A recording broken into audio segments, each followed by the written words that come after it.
Welcome everyone to the Renting in the Amsterdam Metropolitan Area presentation. Before COVID, we did do these in person, but of course now we've had to adapt to the times, so we are doing them by webinar. So thank you all for joining. And I have to say, I think it's a really good thing because obviously we work with expats, so I'm sure a lot of you will probably be abroad, so this makes it all a lot easier for everyone. And so yeah, welcome to our presentation. I'll quickly go through some of the contents of the presentation that we'll be talking about tonight. So first we'll talk about types of apartments that you can get in Amsterdam and the metropolitan areas, the neighborhoods, so where you might want to live, any additional costs that you might need to think of before beginning your tenancy or before beginning your home search even. We'll help you with resources of what will be helpful for you to search the market with. Types of contracts, we'll also touch on that. General other things to consider as well. We'll then talk about our process, so how Expat Housing Network would work, as well as our packages, just in case any of them might suit you. And then we'll also share with you tips, tricks, and links. And again, please feel free to ask any questions that you have along the way. So first, let's touch on the Amsterdam housing market.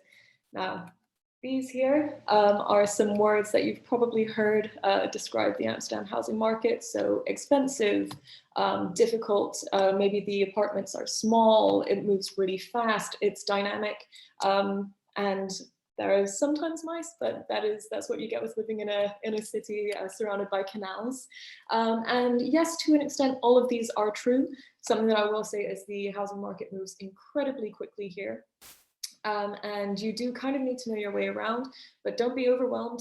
There are ways around it, and there are tips and tricks that we're going to share with you to hopefully make you feel more comfortable with the housing market. So, as I said before, the housing market does indeed move very quickly, and it can be quite ruthless. And with this slide, I will show you how and why. So on the left side, you'll see that out of the 100% of homes in Amsterdam, 57% of the homes are the regulated rental sector. Now, a lot of people will know this as social housing, and so it's not available for expats. And with the regulated rental sector, there is a base rent of 720 euros, and there's a waiting list of 10 to 14 years. So this is really for, social housing, locals who really need to find their homes. And then 43% of that sector is the free sector. And now rent is not regulated by the landlords, but the landlords can charge as they choose to, but it does need to be in line with the market. Now, the thing is, with the 43% that you see there, 90% of that is privately owned and inhabited. So on the right-hand side, you'll see that little orange square that says 10% private sector. That's the amount those are the properties that we will be dealing with. So that, I think, does give quite a good perspective on how ruthless and how fast this does work. And this is exactly why. But like I said, fear not, fear not. There are ways to maneuver around it. Now, this will just give you more of a visual overview. As you can see, that little orange pie slice there, that's what we are working for. Now, I'll quickly touch on the types of apartments that are available for rent here, and some of which might come as a bit of a surprise. I know one of them did for me, and the one that came as a surprise to me when I first moved here was the shell apartment, which you can see in your top left of your screen. So shell apartments come as you see in that picture. You will see that there is no flooring. You'll see that there are walls, but they are not plastered. They are not painted. There is no kitchen. It's very much a shell. Now, when you move into the shell, you would need to figure out your flooring, and you would need to make it more of a livable space. But then the good point of moving into a shell is the rent is far, far cheaper than a furnished or an unfurnished apartment. So with a shell apartment, the rent will be significantly lower, but of course you have to have the initial payout at the beginning to make the shell a home. And then now we're going to move on to the unfurnished apartment, which you can see on the bottom left. And that is, as you can see, easily you're ready to move in. It will have the floors, the walls will be ready. You've got your kitchen, you've got your bathroom, you've got all of the utilities that you need. You just need to get all of your soft furnishings. So the unfurnished apartment, I know for me personally, I'm used to seeing in the UK, but before I came here, I had never seen a shell apartment, and I was very taken aback by the flooring situation. But like I said, or well, as I will say now, a lot of people in the Netherlands do go for shell apartments because they are cheaper in the long run, and people in the Netherlands are used to putting in floors. So don't be too overwhelmed. I know that I was, and obviously if you're looking for somewhere long-term, maybe a shell apartment is good for you. But unfurnished apartment is obviously a very nice way to move in because it's a ready-made home that you can make your own. And then we'll move on to the furnished apartment, which is on the top right. And that is ready to move in. You just need to rock up with your suitcases and your clothes. So furnished apartments most of the time will also include crockery, bed linen, and it's essentially, it feels like a long stay Airbnb, if you will. So they're great if you're planning on living here for a couple of years, or you just want to kind of test out the neighborhoods and live there for a year or so, depending on your contract, of course. And it's just a great base. It's a good starting point. And then maybe you can move on to an unfurnished, or move on to buying, or a shell. But as a start off point, I personally feel a furnished is a nice, comfortable way to start. Now we're going to touch on some neighborhoods here. So here is a map of Amsterdam. And something that I really like to point out to all of our clients is, even though it looks large, please remember that by bike, Amsterdam is very small, and by bike you can get from one end of the city to the other within a half-hour cycle. So it's really not as overwhelming as it seems. But you can see the main neighborhoods here. So Noord, the Centrum, which is the center, West, New West, South, East, Diemen, and Zuidoost. So they're all possible neighborhoods, but like I said, from edge to edge of the city center, it's about a half-hour cycle. And here, we're just going to go quickly into in depth about how close everything actually is. So you'll see Haarlem is one of the, well, Haarlem, Hoofddorp, Amstelveen, Hilversum, and Almere. They're all surrounding cities of Amsterdam. And even though they seem far away, again, the commute is really not that far. So I just wanted to share this with you guys, just because the rent in these surrounding cities is not going to be as expensive as in Amsterdam. Haarlem, for example, I have to say is now very much up and coming and is becoming more expensive increasingly, closer to Amsterdam prices indeed, but still a bit less. But that's also because Haarlem is known as the mini Amsterdam.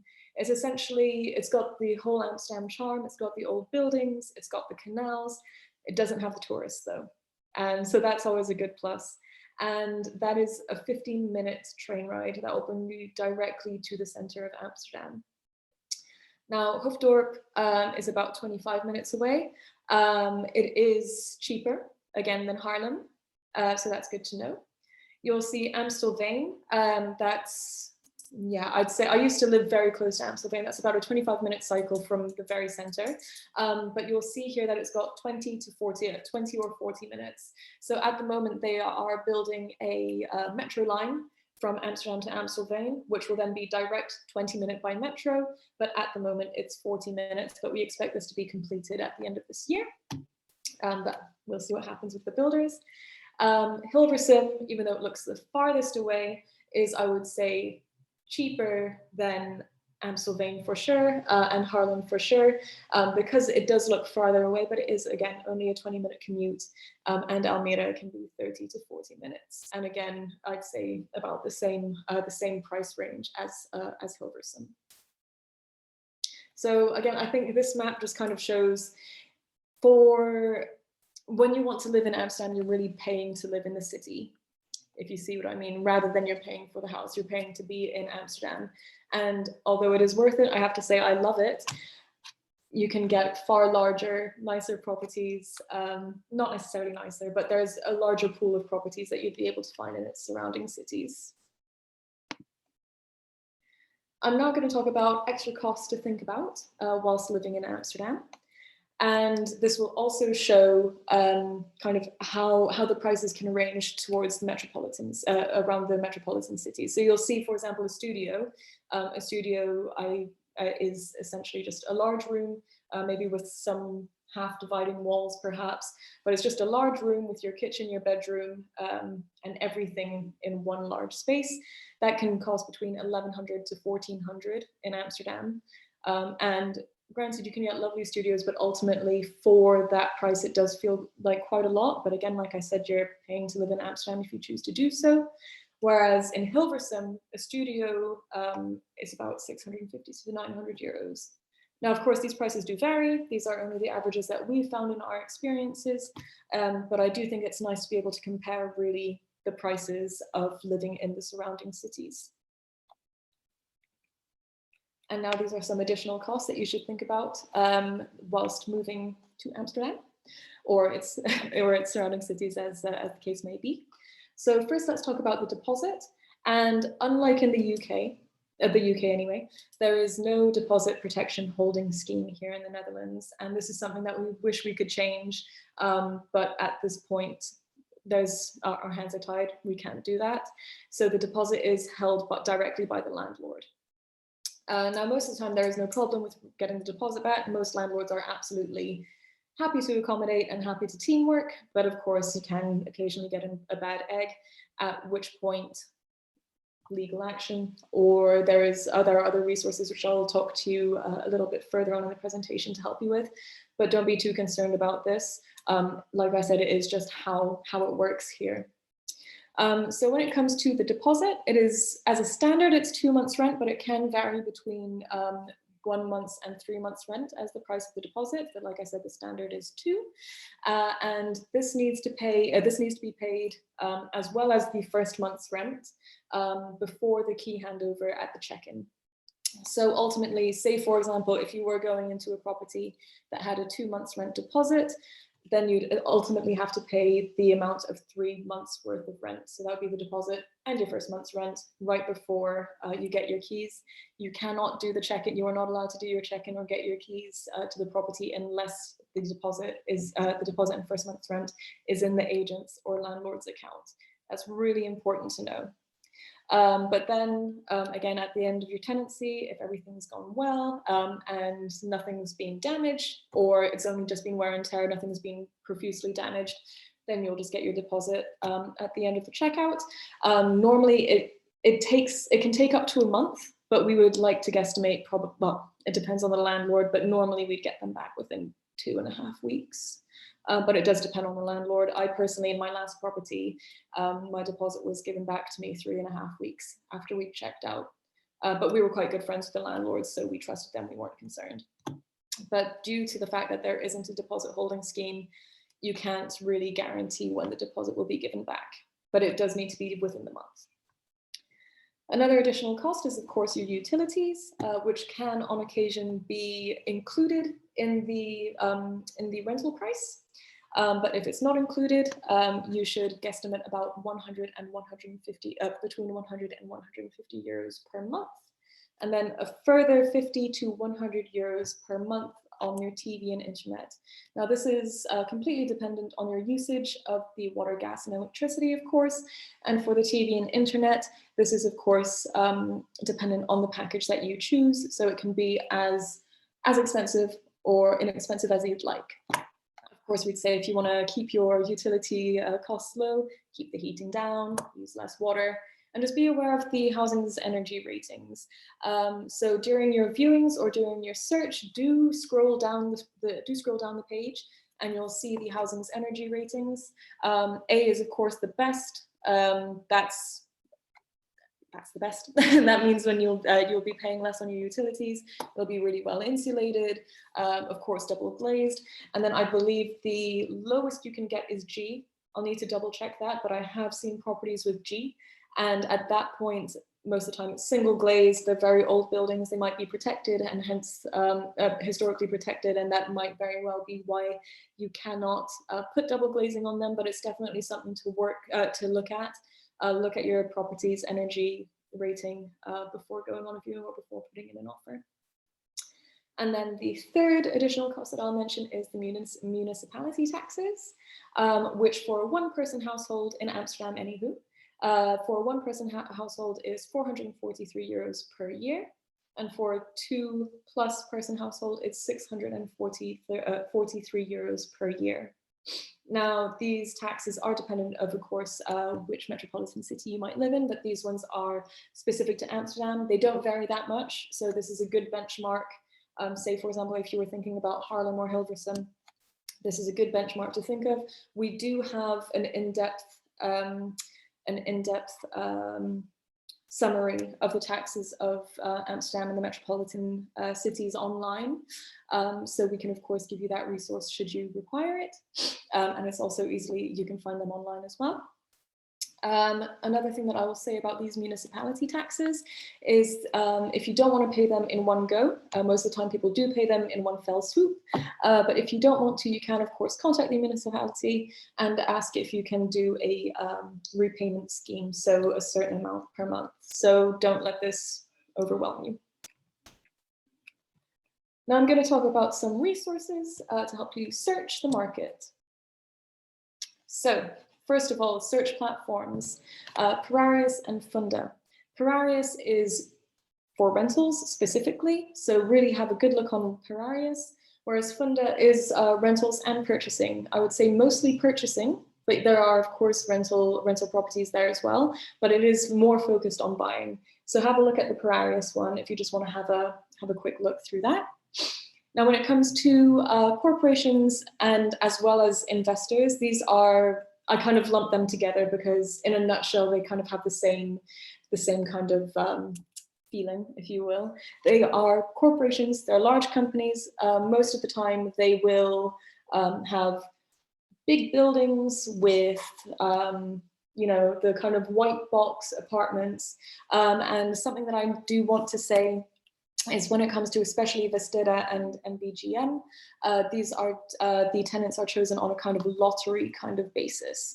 So it doesn't really matter on the offer that we would provide or you would provide, of course. It's more done on a lottery basis and it's done by chance, and these can take a lot longer to actually process. So when it comes to larger companies, by all means, feel free to have a look. We do work with them. We have worked with them in the past, but they aren't as personal and they don't move as quickly. Social platforms, of course, you can find properties and rooms on there as well, but we do want to make sure, of course, that if you do find a property or a room on the social platform that you really like, make sure that it is legal for you to live there. The main thing that I'm going to say now, I'm sure I'm going to repeat it throughout the rest of the presentation, is make sure that you can register at an address.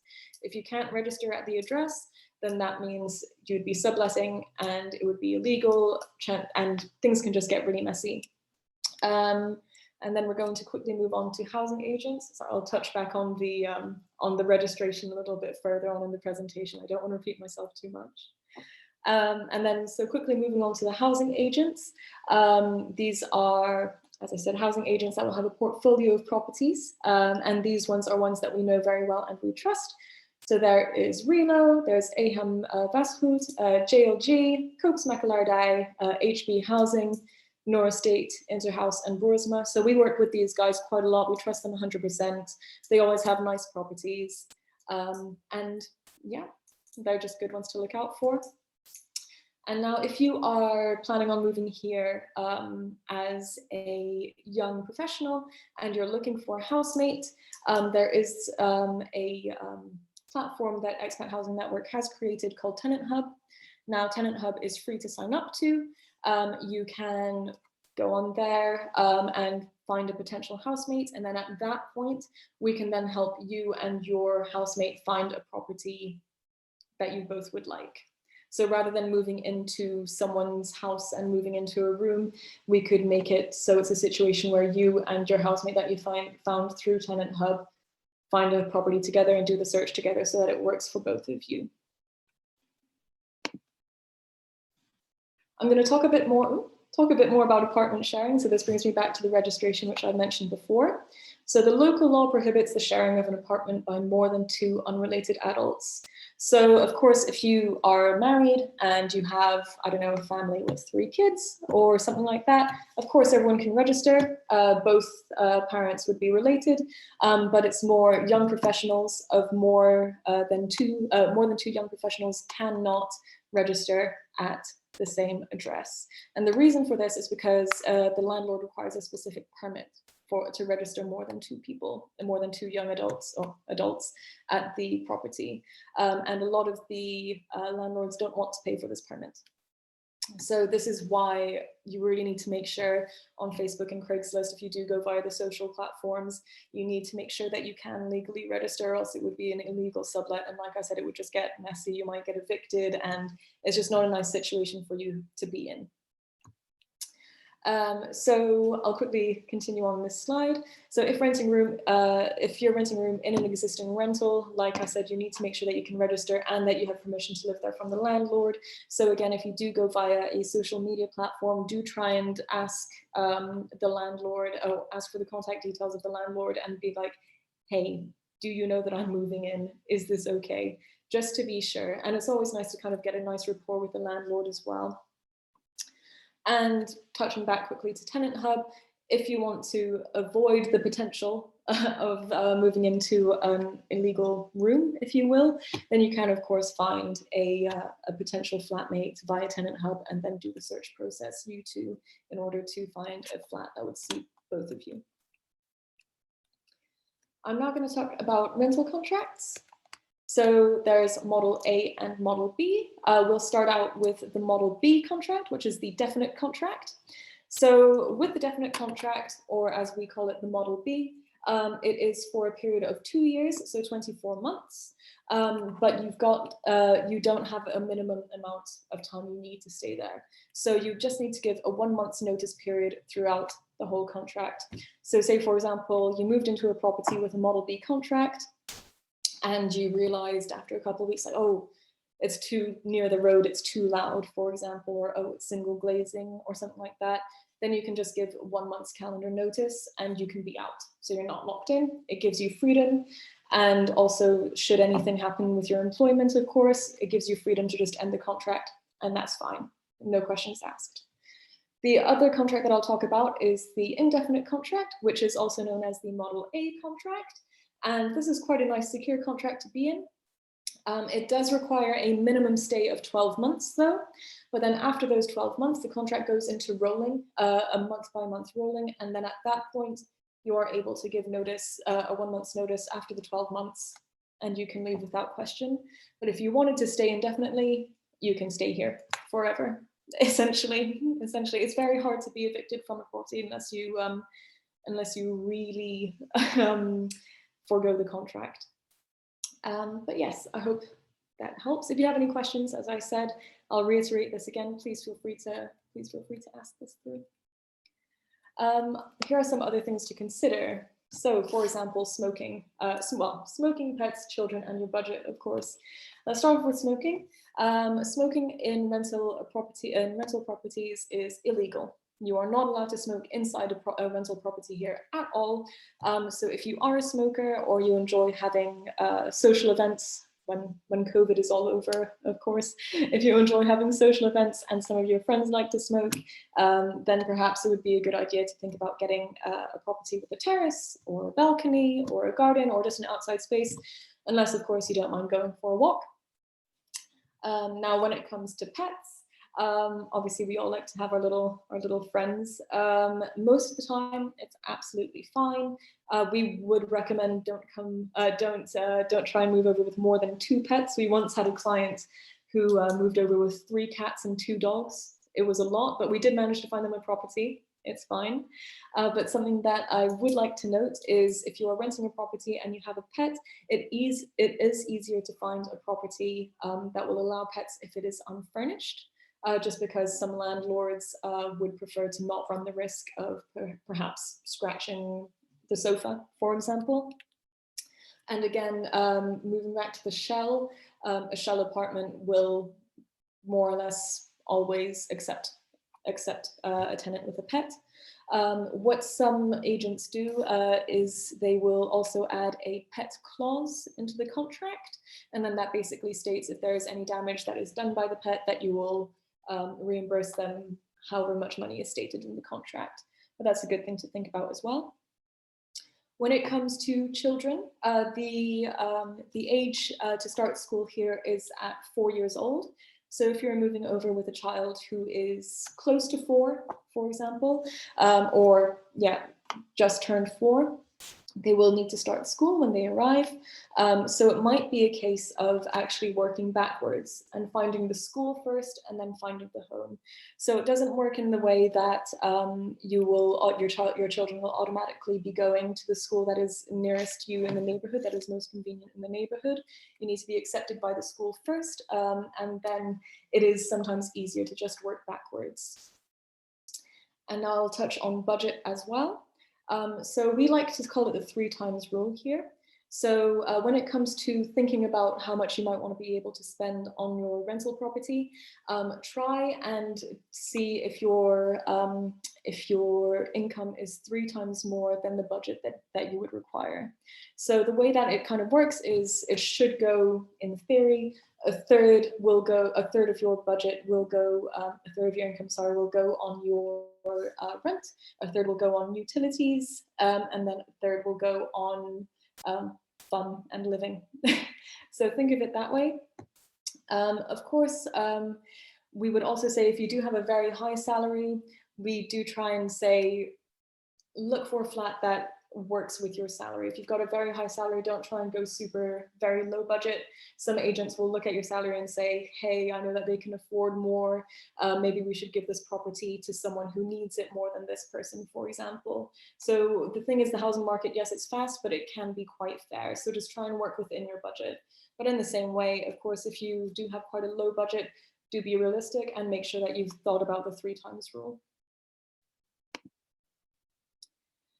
And now, oh, there we go. And now we'll talk about, briefly talk about our top tips. So first of all, again, back to registering. If registering is not possible, it's a sublet. Please stay away. Again, make sure you're legal and talk to the landlord.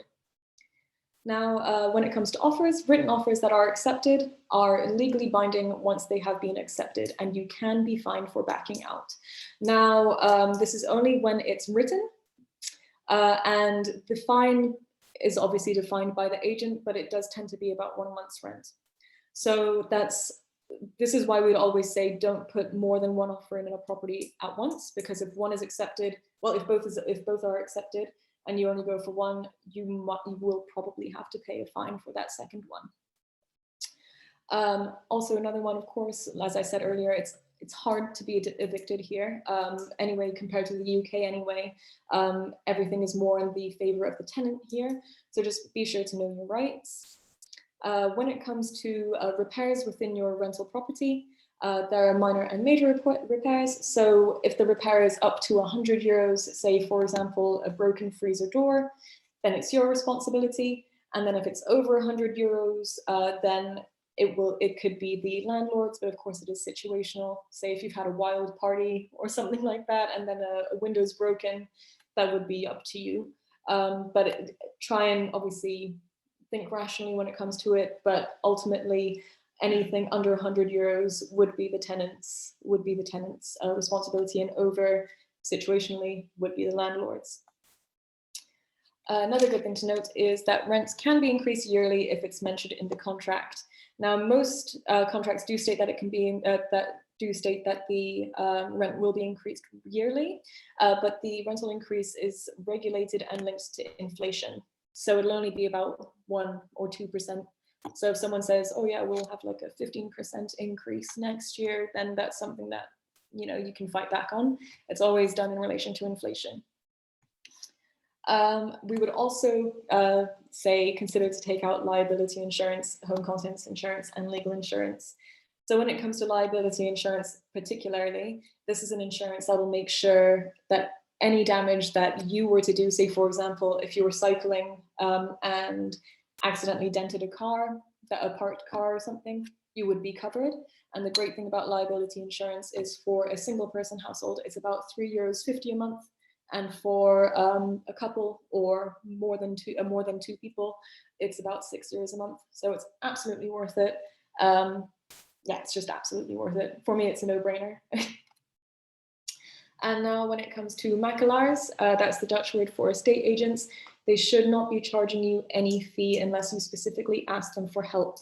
We do sometimes have it where we've got clients And we've had a makelar say, for example, oh, in order to go to the viewing, you need to pay us a certain amount of money, which just isn't correct, and it shouldn't be that way.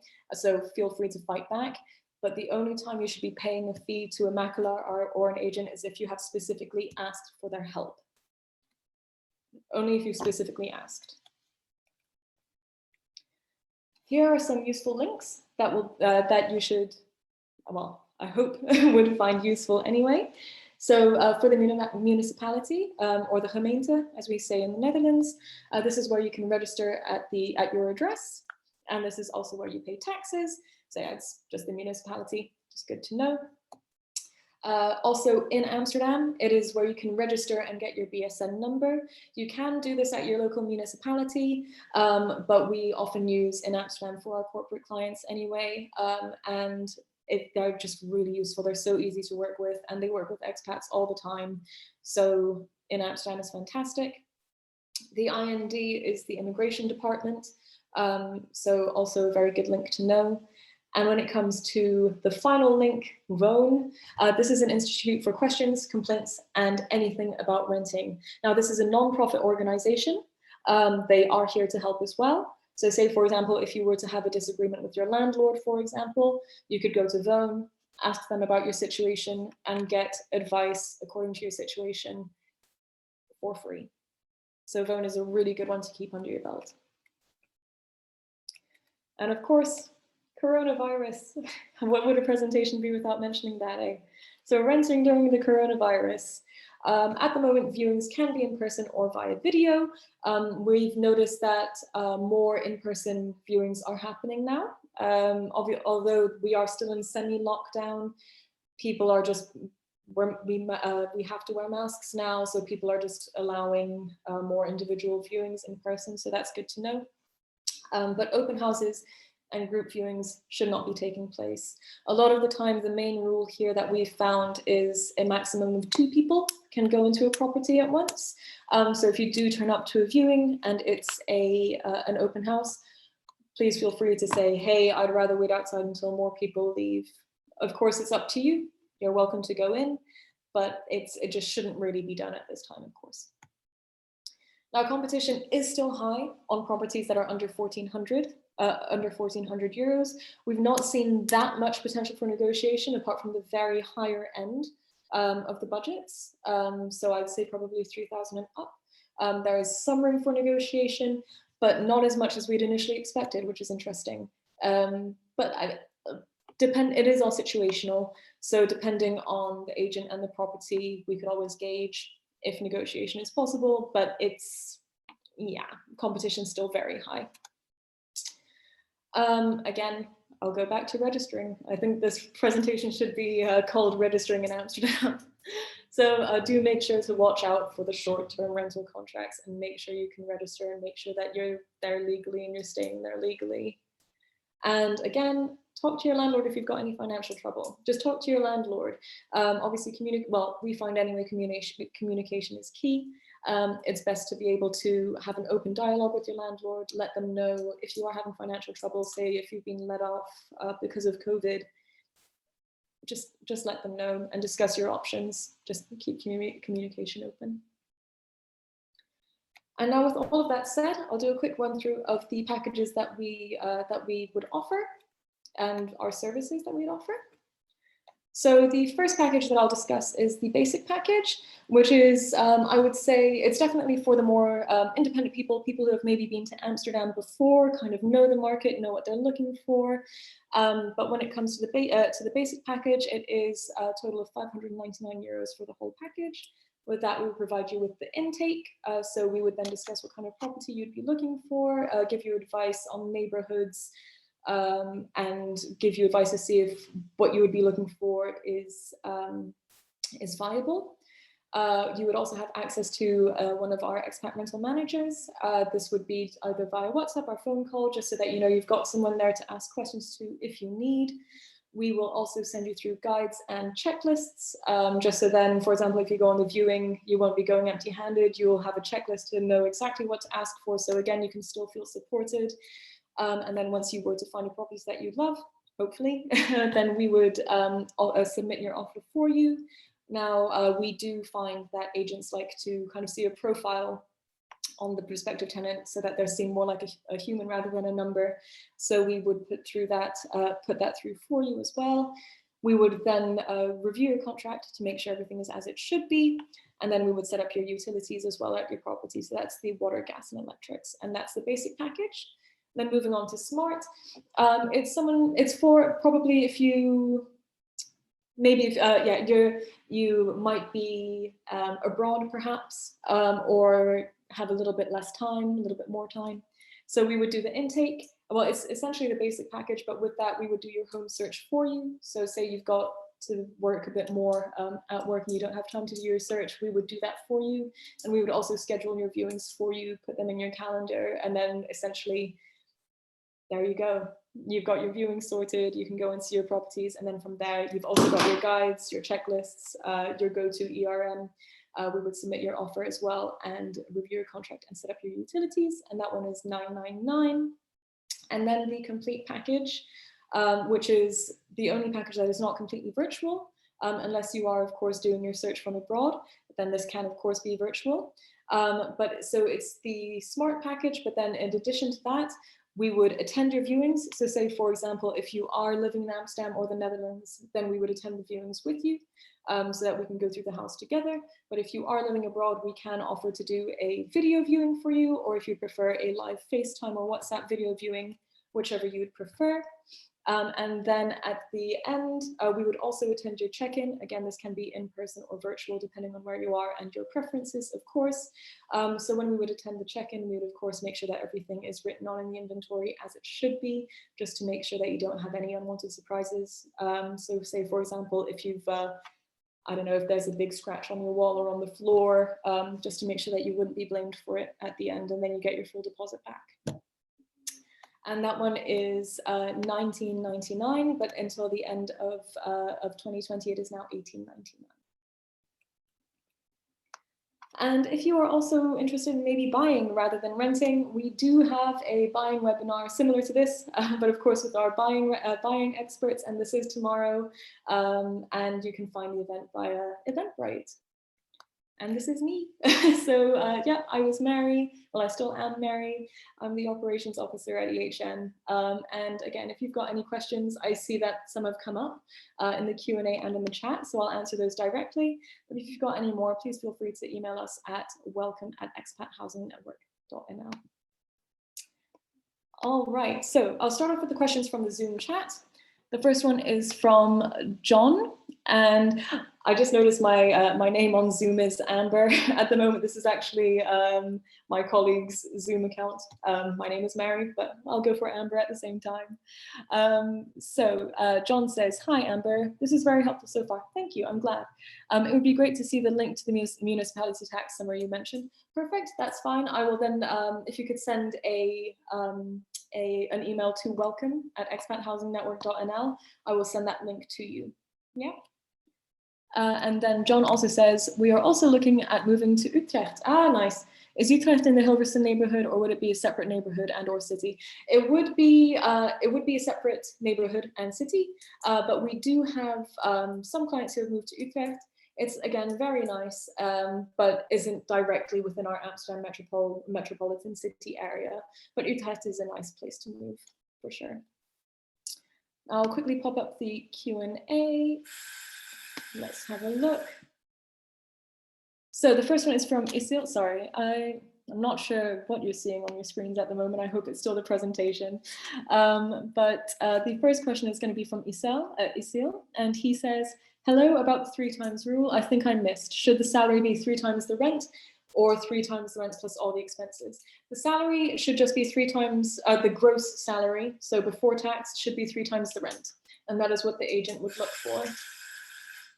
Yeah, do let me know if you have any, if you want me to add any more to that, but it should just be 3 times gross. Now I've got one from anonymous attendee who says, "I'm about to sign a contract for a short-term lease from abroad. How would you recommend settling the deposit amount? Would you only do that when you arrive in Amsterdam, or are you about to get the keys?" Right, so this will depend when your check-in is in. As I mentioned earlier, you need to make sure that your deposit and first month's rent is in the agent's account before you check in, or else they won't give you the keys. So that's really important to know. So you can do this, again, maybe chat to your agent just to be sure, but you can do this via TransferWise or international transfer, just to make sure that you do it in time. I'd say probably give it, maybe if you're doing an international transfer, do it a week and a half in advance just to make sure it's there. And another tip I would say is make sure to take a screenshot. Make sure to take a screenshot of your payment, and then you can also send that to the agent just to say, hey, the money's on the way, I have made the transfer, it's en route. All right, the next question that I will answer is again from Isil. I hope I'm pronouncing your name correctly. So Isil would like to know, is it possible to agree and sign a contract before coming to the Amsterdam Metropolitan area and directly go to the rental from the airport when we arrive? It is absolutely possible. It is absolutely possible. I personally did that. So when me and my partner moved to Amsterdam 2.5 years ago, we found the property online. It was the only property that would have been available to us given our circumstance though. But we did everything from abroad and it was absolutely fine. But again, you do need to be a bit more careful just to make sure that it's not a scam, but if you can register and you've double checked and you've seen a video viewing and you're happy to do it, you can do it. It is absolutely possible. Now, Kian would like to know what happens to a contract if the landlord decides to sell the property. So the landlord cannot break the contract if he decides to sell, depending on the contract, of course. So say, for example, you had a Model A contract, which is the indefinite contract. Your landlord can't randomly come to you and say, hey, you got to go. He can't. You've signed the indefinite contract, you can be there indefinitely.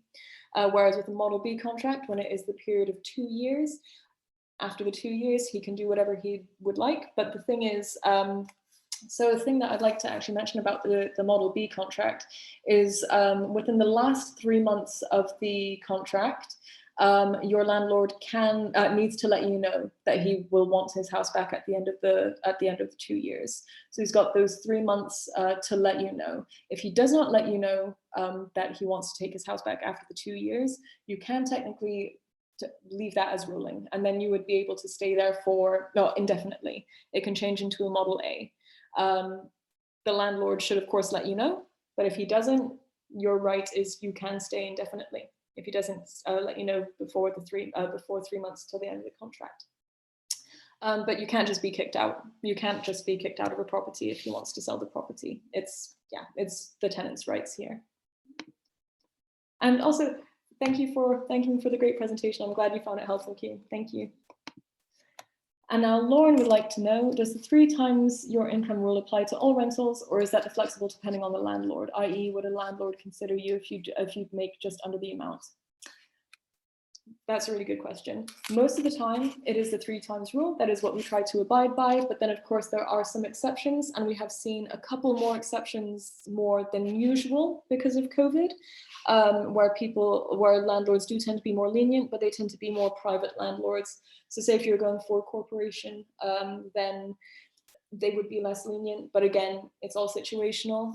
But we would always try and calculate the 3 times rule just as the standard.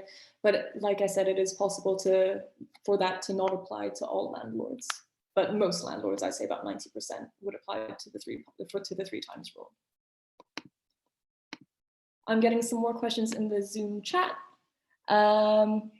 Here we go. This one is from MJ, and they would like to know what financial alternative is accepted if someone is external funded PhD. Would financial statement from the bank or from the bank account overview be accepted? Yes, in most cases, yes.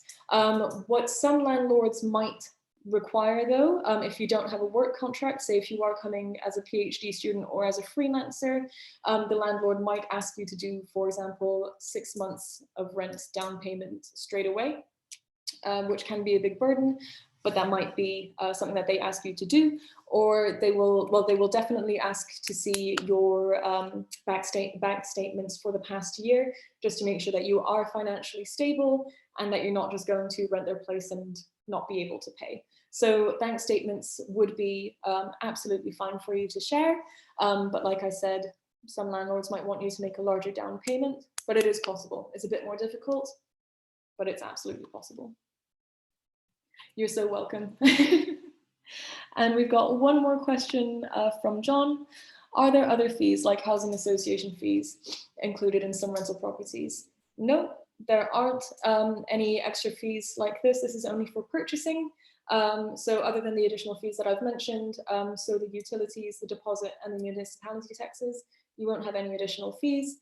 The housing association fee is only for purchasing properties. What I would like to say though is, from personal experience, in the first property that I lived in here in Amsterdam, me and my partner were sent the bill for the housing association fees, and we were very confused. And then we spoke to our landlords, and they're like, "Oh, yeah, sorry, that was a mistake." And then they paid it, and it was not a problem. So if you do receive a letter asking for any payments that haven't been mentioned, bring it up with your landlord, and hopefully, yeah, and then it should be fine. But you shouldn't be paying anything other than what was mentioned. All right, if you've got no more questions, oh, you're so welcome, John. If you don't have any more questions, I will bid you all good night. And as I said, if you've got any other questions that pop up in your head in the next coming days or so, feel free to send them through to welcome@expathousingnetwork.nl. We're here to help. We're happy to share our advice, and we will also send you the video. And you're so welcome, Yacil. Thank you very much. Thank you all for joining. Thank you, DJ. Thank you, everyone, for joining. I hope you found this helpful, and I wish you all the best of success in your relocation. All right.